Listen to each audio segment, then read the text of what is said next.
على سيد المرسلين خاتم النبيين مولانا ومولى الثقلين جد الحسن والحسين أبي القاسم المصطفى محمد اللهم صل على محمد وآل محمد وعلى آل بيته الطيبين الطاهرين المعصومين المنتجبين المطهرين لا سيما بقية الله في الأرضين وحجته على الخلائق أجمعين واللعن الدائمة الأبدية على أعدائهم أعداء الله أجمعين من يوم ظلمهم إلى لقاء يوم الدين.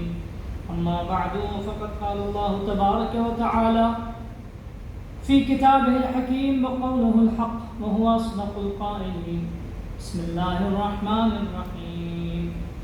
قل إن كنتم تحبون الله فاتبعوني يحببكم الله ويغفر لكم ذنوبكم والله غفور رحيم. صدق الله ورسوله الكريم والأئمة الميامين ذو محمد آل اللهم صل على محمد وآل محمد عجل الفرج. بارگاہ خدا میں دعا خدایا بانیان اعضاء حاضرین سے اور جو بھی جس اعتبار سے بھی اس خیر میں شریک ہے اس کی توفیقات میں اضافہ فرمائے، اس سے اس خیر کو اس عبادت کو قبول فرمائے انشاءاللہ. ہم سب کی اس ماہ صیام میں عبادتیں بندگی طاعت و رغبتیں قبول ہوئی انشاءاللہ. بلند آواز سے درود پر محمد. اللهم صل على محمد وآل محمد وعجل. محترم عنوان بھی 5 روزہ مجالس کے لیے انتخاب کیا. اللہ کی اپنے بندوں سے اور بندوں کی اللہ سے محبت. عنوان اس کی اہمیت اور اس کی ضرورت جو ہے اس کی طرف اگر ہم توجہ کریں، اساس اور بنیاد کائنات کی حب اور محبت ہے. اللہ نے سب سے پہلے جو اس کائنات حدیث قدسی میں جو اس کا فلسفہ تخلیق کا بتایا تو فأحببت أن أعرف. حدیث قدسی معروف ہے، كنت كنزا مخفيا، میں چھپا خزانہ تھا. فخلقت الخلق لأعرف، میں نے تمام کائنات کو خلق کیا بنایا تاکہ میں پہچانا جاؤں. یا دوسری جگہ فأحببت أن أعرف، میری خواہش یہ تھی. البتہ خدا کسی کا محتاج نہیں. اگر ساری کائنات امام حسین نے جو ہے وہ عمدہ سمالی میں بھی امام مبارک رمضان میں سحر کے وقت پڑھتے ہیں کہ اگر سب تیری بندگی سے خدا روگردانی کر لیں تو پھر بھی تیری کبریائی میں کوئی فرق نہیں آنے والا.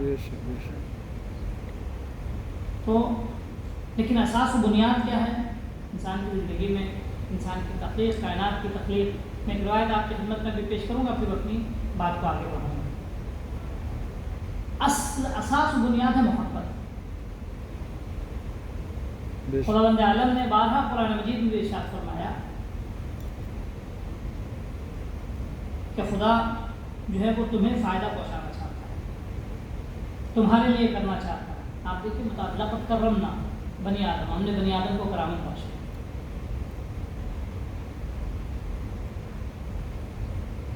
اور تمہارے لیے خلقنا،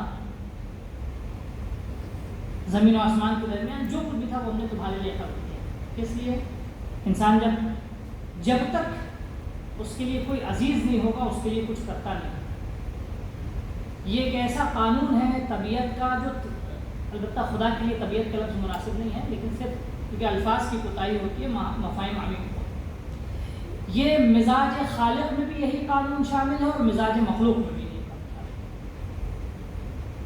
بغیر محبت کے انسان کبھی بھی کسی کے لیے کچھ نہیں کر سکتا. جب تک انسان کے لیے دل میں محبت نہیں آئے گی اس وقت ہمارا کائنات کی اپنی معروف حدیث جو آپ نے سنی نا کہ خدایا نہ میں نے جہنم کی لالچ میں تیری عبادت کی، جہنم کے خوف میں تیری عبادت کی، نہ بہشت کی لالچ میں تیری عبادت کی، بلکہ تیری ذات ایسی تھی، تو اتنا محبوب تھا. وجدتک اہلا للعبادت فعبدتک، تجھے اہل عبادت پایا. یعنی کیا ہے جب انسان کو کسی چیز سے عشق و محبت ہو جاتی ہے تو پھر اس کے لیے سب کچھ کرتا ہے، سب کچھ کرتا ہے. کیونکہ دیکھیے جب یہاں محبت اکثر عموماً زندگی میں رہتا ہے، کسی کے لیے بغیر محبت کے لحاظ میں اگر کوئی کام کرتا ہے انسان تو وہاں بہت سارے گریز ہوتے ہیں. لیکن جہاں محبت ہوتی ہے وہاں انسان گریز تلاش نہیں کرتا، وہاں راستے تلاش کرتا ہے اس تک پہنچنے کے. سبحان اللہ. آپ نے اکثر دیکھا ہوگا کہ انسان جو ہے، میں والدین کی مثال دوں، آپ بھی جن کی شادی ہو چکی، جن کے بچے وہ خوب محسوس کرتے ہیں، آپ کو اپنے بچوں سے محبت ہے تو آپ پوری کوشش یہ کرتے ہیں کہ کس طرح جو بچے نے مانگا اس کو فراہم کر کے دیں.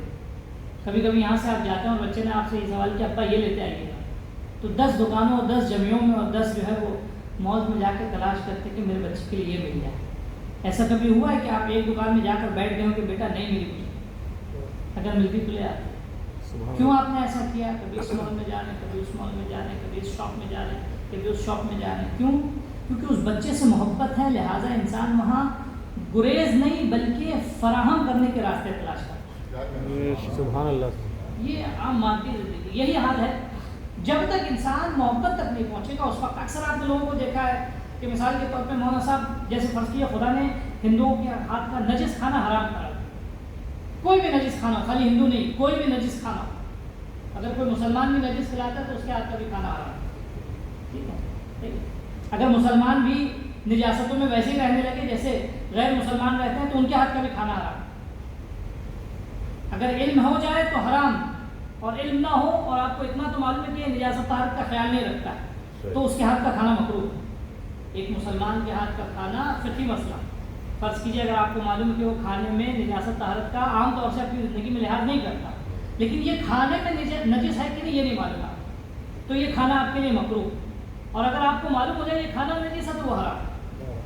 تو بات مسلم یا غیر مسلم کی نہیں، قانون کی، سمجھا نا. تو خدا بند عالم سے اکثر کو تمہارا صاحب آپ کیا کریں، مجبور ہیں ان کے ساتھ اٹھنا بیٹھنا ہوتا ہے، ان کے ساتھ ہم رہ نہیں سکتے، بغیر اس کے رہ نہیں سکتے. یعنی انسان کیا ہے، اپنی مجبوری کو ان کے آگے پیش کرتا ہے. لیکن یہی اگر انسان کو یہ احساس ہو جائے کہ میرے محبوب نے مجھے روکا ہے، جب محبت ہوگی خدا سے، یعنی انسان تلاش کرے گا. جب انسان کو محبت ہوتی ہے کسی سے بھی تو اس کی مرضی، اس کی خوشنودی تلاش کرتا ہے، کیسے وہ خوش ہو جائے، کس بات سے وہ خوش ہو جائے. پھر وہاں گریز نہیں تلاش کرتا انسان، پھر وہاں انسان گریز.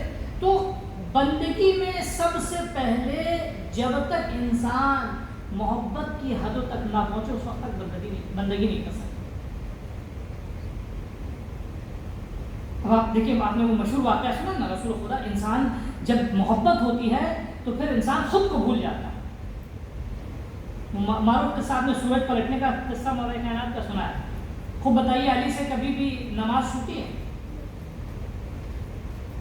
2 مثالیں دوں گا. علی سے کبھی بھی نماز عشاء چھوٹی ہے؟ رات ترستی تھی کہ علی کبھی سو جائے، کبھی نہیں چھوٹی. رات کو اشتیاق تھا کہ علی کو بستر پہ دیکھے. 2 بات ہے، ایک رسول خدا کا سر ہے رسول مولا کائنات کے زانوں پر، رسول خدا آرام فرما رہے. یہاں بات جو ہے وہ یعنی ایموشنز کی نہیں ہے، اس کو ذہن میں رکھیے گا، یہ جذباتی محبت نہیں تھی. رسول خدا سو رہے، وحی نازل ہوتی، وحی کی سختی اتنی زیادہ ہوتی تھی کہ رسول خدا کبھی کبھی کئی گھنٹوں جو ہے وہ وحی کے بار اور بوجھ کی وجہ سختی کے سبب جو ہے غشی میں رہتے. روایت کرتی کبھی کبھی وہ سواری جو ہے جس پہ بیٹھا کرتے تھے، اگر جناب جبرائیل وحی لے کے نازل ہو جائے تو وہ سواری چل نہیں پاتی تھی، ناکا بیٹھ جاتا تھا زمین. اس قدر جو ہے وہی نازل، اس کے بعد سنگینی کے سبب رسول خدا غشی میں تھے. مولا کائنات کا زانو، رسول خدا کا سر. غروب کا وقت نزدیک ہوا، آپ خاموش بیٹھے، علی آپ جگا دیجیے، نماز کا معاملہ ہے، رسول خدا کو اٹھا دیجیے. تو 2 بات، سب سے پہلے تو کہیں گے میرے زانو تو اس کا سر ہے جس نے مجھے نماز بتائی، یعنی نماز سے رسول نہیں ہے، رسول سے نماز. سبحان اللہ. کبھی جب تک ان کے میرے زانو پہ ان کا سر ہے. دوسری چیز، میں نبی خدا کو کیسے، اچھا نبی کے خواب بھی غفلت والا خواب نہیں ہوتا تھا، نبی کی نیند بھی غفلتوں والی نیند نہیں ہوتی تھی، ایسی نیند نہیں ہوتی تھی کہ سو جائے اور پتہ بھی نہیں کہ نماز شروع ہوئی کہ نہیں. ہم لوگ ایسی نیند تھوڑی ہوتی. اخت الموت، مجھے کہیں مجلس پڑھنی تھی، میں سو گیا، بالکل مغرب سے پہلے آنکھ کھلی تو صاحب خانہ سے کہہ رہے ہیں بھائی نوم اخت الموت، اس لیے سو گیا، اٹھ نہیں پایا. تو ہماری نیند غفلت کی نہیں ہوتی، ہمیں اپنے کاموں اپنی ذمہ داریوں کا احساس نہیں ہوتا. نبی کی نیند ایسی نہیں ہوا کرتی. توجہ کیجیے گا، رسول خدا کبھی اس طرح نہیں سوتے تھے. وہاں ہم لوگوں کی بیداری میں جس قدر ہم بیدار نہیں ہوتے ہیں، رسول خدا یا ولی خدا اپنی نیند میں اس قدر بیدار ہوتا ہے. یہ ایک دم قانون ہے. مولا کائنات کے ذات پر رسول خدا کا سر ہے. میں کس طرح اپنے محبوب اور اپنے حبیب خدا کو اذیت پہنچاؤں اور غفلت سے یعنی خواب سے بیدار کروں. غفلت کا لفظ رسول خدا کے مناسب نہیں. تو یہ کیا ہے؟ یہاں رسول خدا کو سوتے رہن دینا عین اطاعت. شب ہجرت کے بارے میں آپ نے سنا، کس لیے علی یا رسول خدا کیا میرے سو جانے سے آپ کی جان بچ جائے گی؟ رسول خدا کو ہجرت کے لیے جانے دیا، آپ سو گئے. یعنی وہاں جو حبیب خدا کو پسند ہو وہاں عین عبادت و عمل. اگر معیار میں صرف عبادت ہوتا تو ممکن ہے مولا کہنا گریز تلاش کرتے، یا رسول اللہ میں نماز شب پڑھ کے سو جاؤں گا، یا رسول اللہ میں یہ کر کے سو جاؤں گا. نہیں، وہاں عین بندگی وہی تھی. کیوں؟ کیونکہ میرے محبوب کو یہ پسند. تو اس کو ذہن میں رکھیے گا. اصل جو ہے بندگی میں اگر جب تک محبت نہیں آئے گی اس وقت تک انسان بندگی کے لیے گریز تلاش کرے گا. لیکن جہاں محبت آ جائے گی وہاں ہر اس چیز سے گریز تلاش کرے گا کہ جو اس کو بندگی سے دور کرے. امام خمینی علیہ الرحمہ اکثر کہتے تھے اپنے ہدایات میں، بعض لوگوں سے سوال کرتے تھے کہ کیا نام ہے آقا، نماز کے وقت کبھی کبھی مہمان آ جاتے ہیں تو ہم کیا کیا کریں؟ تو آپ یوں صاف صریح کہتے تھے کہ مہمان سے کہنا نماز کا وقت ہے، یا مہمان سے کہنا ابھی لقاء اللہ کا وقت ہے. تو یہ کیا ہے عزیزوں؟ میں اپنی مدد کی طرف اصل نظام بندگی کائنات کا محبت ہے. اگر انسان کی زندگی میں جب تک انسان کے دل میں خدا کی محبت نہیں آئے گی اس وقت تک انسان اس کی بندگی نہیں کر سکتا. ہاں نماز پڑھ سکتا ہے، روزہ رکھ سکتا ہے، کچھ فرائض انجام دے سکتا ہے، لیکن اسے لذت اس وقت ملے گی جب انسان منزل محبت تک پہنچے. جب تک محبت نہیں آئے گی انسان کو لذت کا احساس نہیں ہو سکتا. میں انشاءاللہ آج ایک بات مکمل کر کے پھر انشاءاللہ آپ کو دوسری منزل مل جاؤں گا. صلوات پر الحمد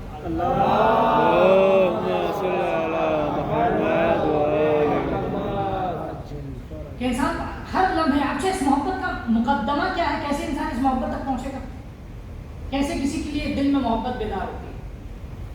دل میں کسی کی بھی محبت یا خدا کی محبت کے دل میں نقش ہونے کے لیے سب سے پہلی منزل ہے انسان کا احساس بیدار ہے. جب تک انسان کا احساس بیدار نہیں رہے گا اس وقت تک انسان کسی کی بھی محبت کو اور اس کی محبت کے سلوک کو محسوس نہیں کر سکتا. آپ نے اکثر دیکھا ہوگا آپ کسی کے ساتھ بہت نیکی کریں لیکن اس کی مثال چکنے گھڑے کی، جتنا بھی پانی ڈالیے وہ بہہ جاتا ہے. کیوں؟ کیونکہ یہ انسان بے حس ہے. جب تک انسان اپنے وجود میں کسی کی نیکیوں کو محسوس نہیں کرے گا اس وقت تک نہ اس کا سپاس گزار ہوگا، نہ اس کے دل میں اس کے بنسبت اشتیاق آئے گا. سب سے پہلی منزل جو انسان کے لیے زندگی میں اپنے دل میں خدا کی محبت لانے کے لیے کہ کس طرح ہم اپنے دل میں محبت، سب سے پہلے اپنے آپ کو خواب غفلت سے بیدار کریں. سب سے پہلے اپنے وجود میں روایت جو بھی آپ کی خدمت پہ پیش کروں گا، سب سے پہلی منزل یہ ہے کہ اپنے فکر کے دریچوں کو کھولیں. آپ نے دیکھا نا 12 قرآن مجید میں ہے، روایات میں بھی ہے کہ فذکروا اللہ ذکرا کثیرا، کہ اللہ کو زیادہ یاد کرنے کا کیا مطلب ہے؟ زیادہ یاد کرو یعنی بیٹھ کے اللہ اللہ اللہ اللہ کرتا رہو نہ. اللہ کو زیادہ یاد کرنے کا مطلب اس کے احسانات کو اور اس کے انعامات کو اپنی زندگی میں یاد کرنا. سبحان اللہ. انسان جب اس کے انعامات اس کے احسانات کو اپنی زندگی میں یاد کرے گا تو اس کے چند اثرات ہوں گے. جب انسان اپنے وجود میں اپنے منعم کے انعامات اور احسانات کو یاد کرنے لگتا ہے اور ہر جگہ، تو اس کی زبان پہ کبھی شکوہ نہیں آتا. کبھی بھی وہ شکوہ نہیں کرے گا، کبھی بھی وہ شکوہ نہیں کرے گا. آپ نے مسائل میں آپ اکثر یہ سنتے ہیں، کبھی فضائل کے باب میں اس پہ غور کیجیے، سب کچھ لٹ گیا، سب کچھ مسائل میں آپ کو فضائل کے باب میں سنیے گا، سب کچھ چھن گیا، لیکن اس کے باوجود بھی سجدے میں جا کے سبوح قدوس رب الملائکۃ والروح، سب کچھ یہ کیا ہے؟ یعنی تسبیح کر رہے ہیں خدا کی، تسبیح کر رہے ہیں خدا کی۔ کیوں تسبیح کر رہے ہیں؟ کیونکہ انسان جب بھی اللہ کے انعامات اور اس کے احسانات کو اپنے وجود میں محسوس کرتا ہے تو زندگی کی سختیاں اسے بہت آسان لگتی ہیں۔ فرض کیجیے آپ کے ساتھ کوئی بہت نیکی کرے، آپ ہی کا کوئی جیسے ہوتا ہے نا کفیل ہوتے ہیں، یا مثال کے طور پر آپ جس کے آفس میں جاب کر رہے ہیں وہ ہمیشہ آپ کے ساتھ نیکی کرے۔ ایک بڑی اچھی مثال بھی تھی سعدی میں، شیخ سعدی نے یہ مثال دی، شیخ مطہری اس کو بیان کرتا ہے۔ ایک آقا اور غلام کی مثال دی، اس کو محسوس کر لیجیے کہ یہ مثال اگر ذہن میں آ گئی تو قسم خدا کی ایک اہم موضوع ذہن میں آ جائے گا۔ ایک خربوزہ جو ہے وہ آقا اپنے پیسے سے خرید کے لے کر آیا اپنے غلام کے لیے، اور جو ہے وہ غلام کو سامنے بٹھایا اور غلام سے کہا کہ اب تک تم ہمارے لیے اتنی خدمت کرتے تھے، آج میرا دل ہے کہ میں اس خربوزے کو کاٹ کے تمہیں کھلاؤں۔ تو پہلے اس غلام نے گریز کیا اور کہا کہ آقا میری کیا مثال، آپ میری خدمت کریں۔ کہا نہیں، یہ میری خواہش ہے۔ تو اس مالک نے خربوزے کو کاٹا، کاٹنے کے بعد توجہ کیجیے گا عزیزو، قسم خدا کی مثال ہے، خربوزے کو کاٹ کے اپنے ہاتھ سے ایک ایک کر کے اپنے غلام کے منہ میں ڈالا، اور جب وہ اپنے غلام کے منہ میں ڈال رہا تھا تو ہر لقمے پہ غلام جو ہے وہ اس قدر احساس سرور اور اس قدر سرور کا اظہار کر رہا تھا کہ پہلے دوسرے تیغ میں بار بار کہا جا رہا تھا سبحان اللہ، ہم بہت ممنون ہیں آپ کی، بہت ممنون ہیں آپ کی، بہت ممنون ہیں۔ اس قدر اس نے سپاس و تشکر کیا اپنے مالک کا کہ اب مالک کو بھی ہوس ہوئی، کتنے مزے کا یہ خربوزہ ہے کہ اس کی زبان تھکتی نہیں ہے، یہ بار بار اس خربوزے پہ میرا سپاس ادا کیا جاتا ہے۔ اس نے پہلے ایک ٹکڑا خربوزے کا اٹھایا، جیسے ہی منہ میں رکھا اس نے فوراً پھینک دیا، اور پھر غلام سے کہا کہ یہ کیا، اتنے کڑوے اور بدمزہ خربوزے کو تم لذیذ خربوزہ کہہ کے کھائے جا رہے تھے؟ اتنے بدمزہ خربوزے کو کھا کے تم اتنی تعریف کرتے ہو؟ تو اس غلام نے جواب کیا دیا کہ آقا ساری عمر آپ نے اتنے احسانات مجھ پہ کیے ہیں، میرا دل نہیں چاہ رہا تھا کہ میں اس خربوزے کی کڑواہٹ آپ کو دکھاؤں۔ سبحان اللہ، یہ انسان کے دل میں احساس ہوتا ہے جب اس خدا و پروردگار کے احسانات کو اپنے وجود میں انسان محسوس کرنے لگتا ہے کہ خدا نے کتنے احسانات ہمارے وجود پہ کیے ہیں، تو اس کی زبان پہ کبھی شکوہ نہیں آتا۔ اس سبحان اللہ، صلوات محمد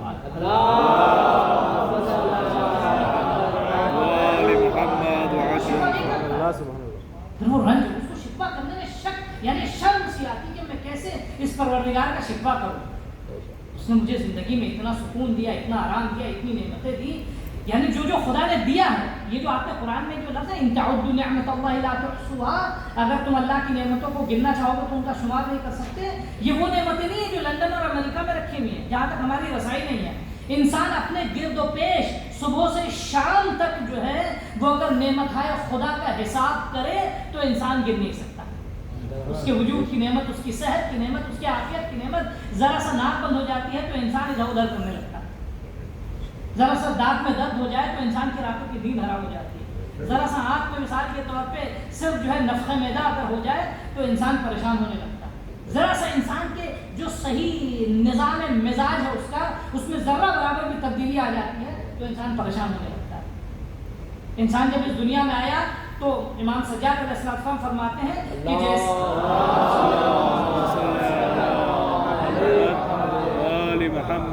کہ جیسے انسان دنیا میں آتا ہے اللہ سینکڑوں دلوں کو اس انسان کی طرف راغب کر دیتا ہے کہ اب سوائے شقی القلب کے کوئی بھی انسان اس بچے کو سوائے محبت کے دوسرے کسی رویے کے ساتھ نہیں دیکھتا۔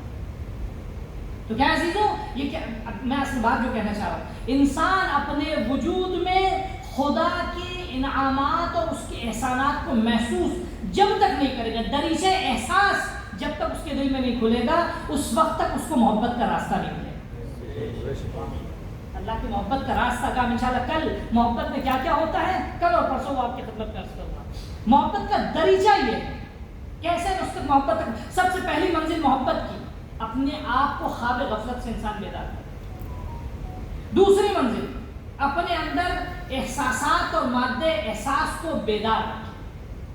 اگر انسان جو ہے وہ مادہ احساس سے غافل ہوگا, اس کے اندر احساسات نہیں ہوں گے, اس کے اندر کوئی احساس نہیں ہوگا. احساسات ایموشنز کے معنی میں ہوتا ہے, لیکن وہ احساس وہ لحاظ و خیال نہیں ہوگا, کبھی بھی اللہ کے احسانات کو درک نہیں کر سکتا. آپ نے دیکھا ہے نا, کبھی آپ نے کسی سے بہت کچھ کیا ہو, جو کچھ آپ سے ہو سکتا تھا, آپ کا سگا بھائی کبھی کبھی جو ہے وہ آپ کے ساتھ مثال کے طور پہ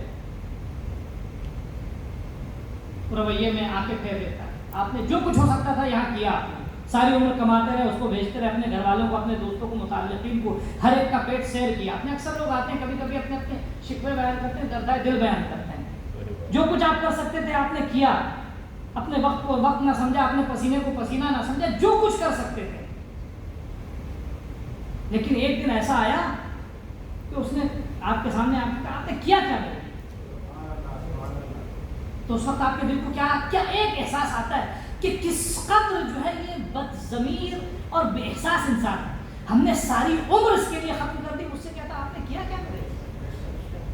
کبھی اولاد اپنے باپ سے کہہ دیتی.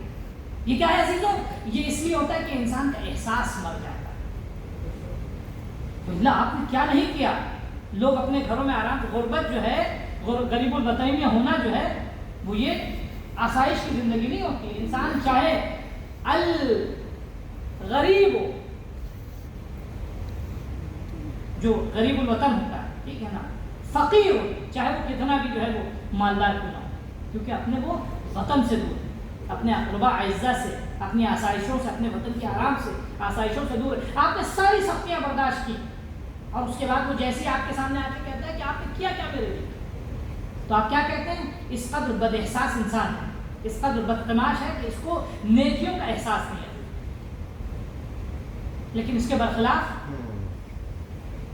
انسان کے اگر دل میں احساس کا دریچہ کھلا ہو تو ہر مختصر سی نعمت کو دیکھ کے جو ہے, جناب موسیٰ کی یہ تعبیر آپ دیکھیے, شاید ہم لوگ اس زاویے سے اگر اس جملے کے بعد یہ جناب موسیٰ کی جو واقعہ سنیں تو ہمیں شاید احساس ہو. جناب موسیٰ کہتے ہیں بارگاہ خدا کا خدایا, ہم چاہتے ہیں کہ تیری بارگاہ میں تیرا شکر ادا کریں, لیکن جب بھی شکر ادا کرنے کے لیے تو توفیق عطا کرتا اور ہم شکر ادا کرتے ہیں تو اس توفیق کے لیے بھی ہمیں شکر کرنے کی ضرورت ہوتی ہے کہ تو نے توفیق شکر عطا کیا. یہ کیا ہے, یہ احساس ہے. تو انسان کے لیے سب سے پہلے ضروری یہ ہے کہ اپنے وجود میں زیادہ نمازیں, زیادہ روزہ, زیادہ بندگی, یہ کبھی کبھی انسان کو جو ہے جہنم تک لے جاتی ہے, کیونکہ بے احساس نماز, بے احساس روزہ ہے, بے احساس بندگی ہے. لیکن اگر مختصر سی عبادت احساس کے ساتھ اگر ہو تو یہ انسان کی مختصر سی عبادت اس کو بہشت تک لے جاتی ہے. تو کیا امپورٹنٹ ہے, تو بس میں اپنی بات کو کنکلوڈ کروں. کیا امپورٹنٹ ہے انسان کے لیے, ضروری ہے کہ سب سے پہلے اپنے دل میں, اپنے وجود میں خدا کے احسانات کو محسوس کر سکے. جب انسان اپنے اوپر احسان کرنے والے کے احسانات کو محسوس کرے گا نا, تو اس کے دل میں دو چیزیں آئیں گی, دو حالتیں آئیں گی. بس یہی میں ختم کروں گا. ایک محبت اور دوسری حیا. ایک محبت یعنی کیسا منعم ہے, میں نے اسے کچھ بھی نہ دیا, اس نے مجھے یہ دے دیا. میں نے کچھ بھی نہ دیا, اس نے مجھے آسائش سے زندگی دے دی. میں نے اسے کچھ بھی نہ دیا, اس نے اتنا سکون دے دیا. میں نے اسے کچھ بھی نہ عطا کیا, اس نے اتنی نعمتوں سے مجھے نواز دیا. یہ احساس محبت, کیسی ذات ہے اس پروردگار کی, ٹھیک ہے. اور دوسرا احساس استحیا, حیا. جب ایک تو احساس محبت, دوسرا حیا کا احساس کہ میں کیسے اس منعم کی نافرمانی کروں, اس ذات کی نافرمانی کروں تو اس نے مجھے اتنا سب کچھ دیا, میں کیسے اس کی جو ہے وہ حکم عدولی کروں. میں کیسے اس کے سامنے, اگر آپ کے ساتھ کسی نے احسان کیا اور آپ اس کی نافرمانی کریں تو اس کی توہین ہے نا. تو انسان کی غیرت گوارا نہیں کرے گی کہ انسان اپنے منعم کے آگے جسارت کا قصد بھی رکھ سکے. تو کیا کریں, تو یہ احساس کب آئے گا, بس میں مسائل کے طرف آپ کو لے کر آؤں. یہ احساس کب آئے گا کہ جب انسان یہ محبت کب آئے گی کہ جب انسان اپنے وجود میں احساس کے دریچے کو کھولے، خدا کے احسانات کو اپنے وجود میں محسوس کرنے لگے، اور پھر جب محبت آ جاتی ہے انسان سب کچھ اس راہ میں قربان کرنے کی کوشش کرتا ہے۔ پھر انسان یہ کوشش کرتا ہے کہ کیا اسے پسند ہمیں کرنا ہے۔ ایک صلوات پر محمد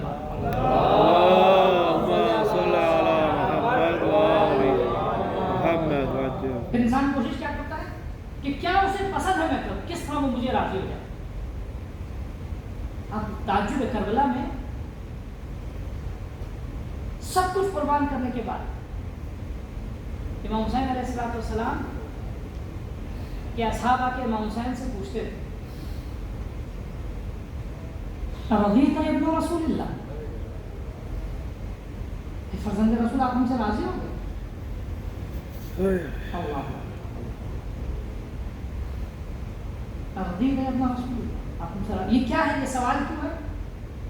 یہ اس لیے ہے کہ انسان اس کوشش میں ہے کہ کیسے اپنے محبوب کو خود سے راضی کرے۔ اللہ جب انسان کو محبت ہو جاتی ہے تو سب کچھ قربان کرنے کو تیار ہوتا ہے، سب کچھ دے دیتا ہے۔ امام حسین علیہ السلام نے اپنا سب کچھ قربان کر دیا، کس کے لیے؟ اپنے محبوب کی محبت میں۔ چلو قربانیاں دینا بہت آسان تھا، بیٹے کا جنازہ اٹھا لینا بہت آسان تھا، پامال جنازے کو اپنی آنکھوں کے سامنے دیکھ لینا آسان تھا، سب کچھ امام حسین کے لیے آسان تھا، لیکن دو مرحلے امام حسین کے لیے بڑے سخت۔ شاید ہم اس کو کبھی بھی محسوس ہو رہا ہے تو اس کا آنسو بہائیے گا بیٹھے۔ امام حسین کے لیے سب سے سخت مرحلہ ایک تو یہ کہ بچی اپنے بابا کے سامنے یتیمی کا بین کر دے۔ اب آپ یہ بتائیے، میں آپ سے جو امام حسین کے دل کو زخم ہوا ہے نا، وہ تو ہم لوگوں نے نہیں دیکھا۔ ہم نے کربلا میں خنجر و نیزوں کے زخم و تلواروں کے زخم کو دیکھا ہے، لیکن امام حسین کے دل کے زخم کو نہیں دیکھا۔ اب ذرا یہ بتائیے، کیا امام حسین کو نہیں معلوم تھا؟ امام حسین کو تو سب معلوم تھا نا، شب عاشور بتا رہے تھے نا، اے سعید تمہارا جنازہ یہاں پہ رہے گا، اے مسلم ابن اوسجا تم یہاں شہید کیے جاؤ، اے زہیر آپ یہاں شہید کیے جائیں گے، قاسم کا جنازہ یہاں ہوگا۔ میں ایک منزل کی طرف لانا چاہ رہا ہوں، بس اسی جملے پہ مصیبت ختم کروں۔ ایک ایک کر کے تمام شہیدوں کو بتا رہے ہیں۔ حتیٰ جب بھتیجے نے پوچھا کہ کیا میرا نام نہیں ہے چچا جان، کہا کہ 6 مہینے کے بچے کا بھی نام ہے۔ ہر ایک کی جائے شہادت بتا دی۔ اب میں آپ سے سوال کروں، کیا امام حسین کو یہ نہیں معلوم تھا کہ میرے بعد میری بچی کو تماچے مارے جائیں؟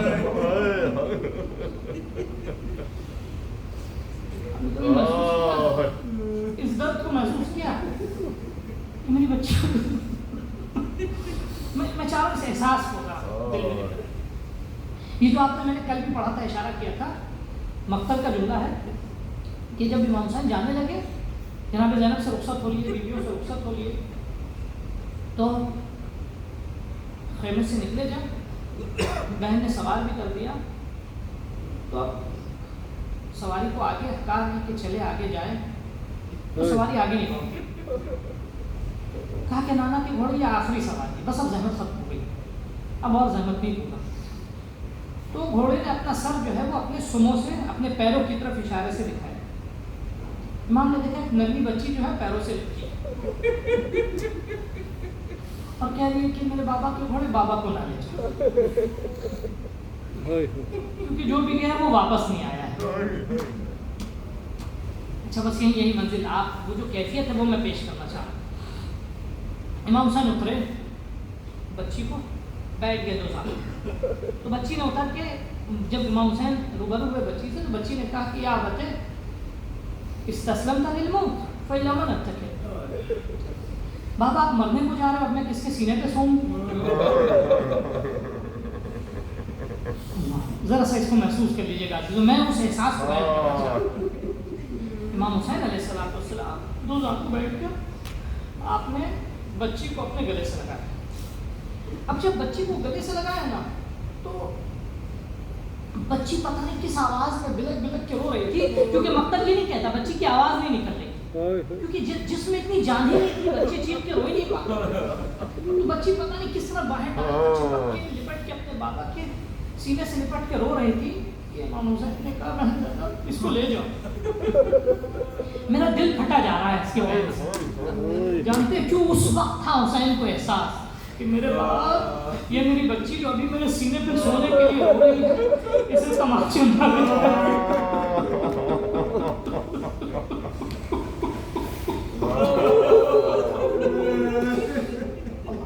اب آپ محسوس کیجئے حب خدا میں امام حسین علیہ السلام اس ستم کو بھی برداشت. اللہم انا نسألک من الحب بسم اللہ